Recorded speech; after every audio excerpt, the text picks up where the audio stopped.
Hi, folks. I'm just finishing up this mobile outhouse trailer and shower.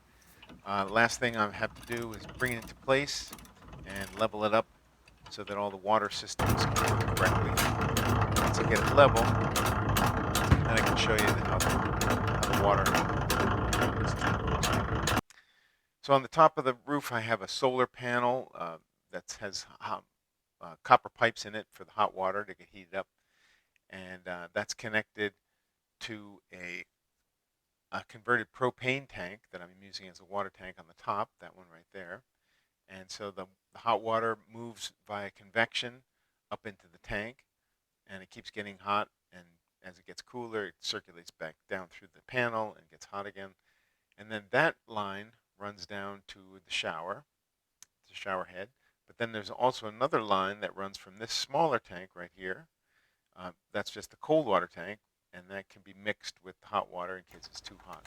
Then the roof also collects water in a gutter that drains into this 55-gallon drum here. And that little black pump on the top, I'm going to cut a hole in the top of the tank there and put it into the bottom of the tank, and then that way I can pump water up into the whole system, and then I have a shut off so that it won't drain back into the tank. It'll pump up into that one up on the top there, and then that'll get heated through the solar panel. It'll also fill the smaller cold water tank too.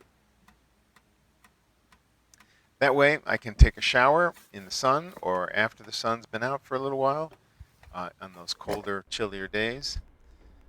Thanks for watching. Please like and subscribe.